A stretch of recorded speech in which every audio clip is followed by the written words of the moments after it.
कथा ब्रह्मांड नायकाची श्री स्वामी समर्थांची. हिमालयातील एका दुर्गम गुप्त जागी 7 जण चर्चेला बसले होते. संध्याकाळची वेळ होती. या 7 ऋषी महोदयांवर म्हणजे कश्यप, अत्री, वशिष्ठ, विश्वामित्रा, गौतम, जमदग्नी आणि भारद्वाज यांच्यावर पृथ्वीवर सध्या चालू असलेल्या मन्वंतराच्या प्रशासनाचा भार होता. आजची सभा विशेष होती. उद्या असणाऱ्या आषाढ पौर्णिमेच्या सिद्धांच्या महासभेत उपस्थित राहण्यास साक्षात या सर्वांचे मालक येणार होते. दरवर्षी येणाऱ्या अभूतपूर्व व अद्भुत अशा या महासभेचा त्यांच्या मालकाचे प्रत्यक्ष सान्निध्य व मार्गदर्शन लाभणार होते. हा होणारा गुरुपौर्णिमेचा कार्यक्रम खास होता, कारण पुढच्या 1000 वर्षांची सृष्टीचे नियमन व प्रचलनाची रूपरेखा त्यांच्या मालकाकडून समजणार होती. ते मालक दुसरे तिसरे कोणी नसून हिमाच्छादित दुर्गम शिखरावर प्रगट झालेले योगीराज होते.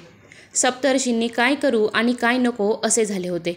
वातावरणात अगोदरच सर्वत्र आनंदाच्या स्पंदनं लहरी उठत होत्या. गोरज मुहूर्तावर सूर्यनारायणाची मावळती प्रकाशकिरणे हिमपर्वतावर पडून मंदपणे परावर्तित होत होती.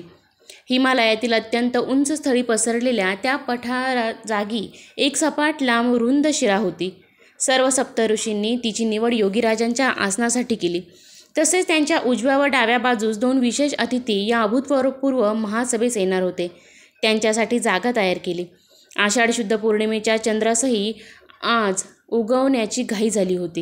हिमपर्वतावरील उंच पठारावरून ते चमचमचे चंद्रबिंब विशाल भासत होते. आज त्यांचा नितळ व शांत प्रकाश काही विशेष आल्हाददायक वाटत होता. पुढचे 2 प्रहर सप्तऋषींनी बरेच कामं होते, कारण ब्रह्ममुहूर्तावर योगीराज व विशेष 2 अतिथींचे आगमन होणार होते. कामाच्या लगबगीत असलेल्या ऋषीवर्यांनी शिखराखाली नजर टाकली. सर्व विश्वातील सिद्ध आत्मे हो घातलेल्या महासभेसाठी प्रकाशकणांचे रूपाने तरंगत वर सरकत होते. जणू काही रात्रीच्या अंधारात हजारो चमकणाऱ्या काजव्यांची लाट वर येत होती. सर्व आसमंत एका विशेष चेतनेने भरून गेला होता. इसवी सन 1148 ती गुरुपौर्णिमेची विशेष महासभा सुरू झाली होती. सर्व सिद्ध आत्मे प्रकाशकणांच्या रूपाने प्रवास करून वरपर्यंत पोचले होते. ते प्रकट होऊन स्थानापन्न झाले. आता पहिल्या विशेष अतिथींचे आगमन होणार होते. त्यांचे नाव होते शिवगोरक्ष बाबा, जे सर्व विश्वात महावतार बाबाजी क्रियायोगाचे प्रणेते म्हणून ओळखले जातात. जमलेले सर्व सिद्ध परमात्म्यांच्या स्तुतीपाठ म्हणत होते. महावार बाबाजींचे आगमन झाले. सप्तर्षींनी त्यांचे स्वागत केले व आसन ग्रहण करण्याची विनंती केली. आता दुसरे विशेष अतिथीच्या आगमनाकडे सर्वांचे लक्ष लागून राहिले होते. विजांचा चमचमाट होऊ लागला. दुसरे विशेष अतिथी श्री गुरुदत्त महाराज त्यांच्या योगी स्वरूपात प्रकट झाले. सर्वजण उठून उभे राहिले. सप्तर्षींनी त्यांचे स्वागत करून त्यांना सन्मानपूर्वक आसनस्थ केले. आता सगळ्यांची नजर मुख्य आसनाकडे लागली. त्यांना वेध लागले होते ते परब्रह्माच्या आगमनाचे. ब्रह्ममुहूर्तावर तो क्षण आला. योगीराज तेथे प्रकटले. त्यांच्या स्वागतासाठी श्री दत्त महाराज आणि श्री महावतार बाबाजी उभे होते. त्यांच्या पाठीमागे सप्तर्षी हात जोडून उभे होते व सर्व लाखो सिद्धांचा जमलेला समुदाय योगीराजांचा जय जयकार करीत होता. एक अभूतपूर्व दृश्य, जे हजारो वर्षात एकदाच घडते ते घडत होते.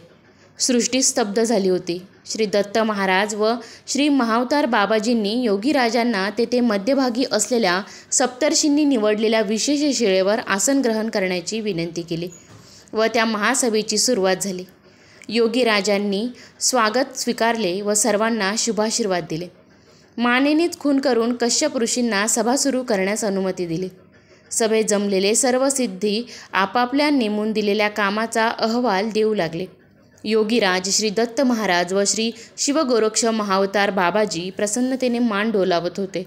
आता सर्वांचे कान श्री योगीराजांच्या मुखातून ओघवणाऱ्या सरस्वतीकडे लागले होते. श्री योगीराज बोलू लागले. सध्या कलियुग चालत असून सनातन धर्म व सृष्टीच्या पालनासाठी सर्व सिद्ध महात्म्य जे काम करीत आहे ते अत्यंत प्रशंसनीय आहे. या काळात पुढची 7 शतके मी स्वतः अवतार घेऊन भारतवर्षात भ्रमण करणार आहे. 14व्या शतकाच्या सुरुवातीला म्हणजे 1320 ते 1352 पर्यंत मी श्रीपाद श्रीवल्लभ या नावाने अवतरित होईल. पण 14व्या शतकात उत्तरार्धात म्हणजे 1378 ते 1459 मी व्रतस्थ संन्यासी श्री नृसिंह सरस्वती स्वामी म्हणून ओळखला जाईन. सद्भक्तांचा उद्धार करून 350 वर्ष कर्दळी वनात तपासाठी बसेन व 19व्या शतकाच्या सुरुवातीस भारत भ्रमणास निघेन. संपूर्ण भारत भ्रमण करून 19व्या शतकाच्या उत्तरार्धात म्हणजे 1856 प्रज्ञापुरीस येऊन तिथे 22 वर्षे लीला दाखवून निजानंदी बैसेन. या येत्या 730 वर्षात मी पुन्हा तुमच्या सर्वांच्या बरोबरीने सदैह कार्यरत राहून सकल प्राणीमात्रांचे अभिष्ट चिंतन. शुभम भवतु महासभेचा समारोप झाला होता. उषाकालची प्रकाशकिरणे डोकावू लागली होती. सर्व सिद्ध आत्मे, सप्तर्षिगण, श्री दत्त महाराज व शिव गोरक्ष बाबाजी आपापल्या स्थानी रवाना झाले. योगीराजांनी परत भ्रूमध्यात सृष्टी खिळवळली आणि सर्व आसमंतात ओंकाराचा ध्वनी घुमला. तर मित्रांनो, अशा प्रकारे आपल्या स्वामींनी अवतार घेण्यास सुरुवात केली.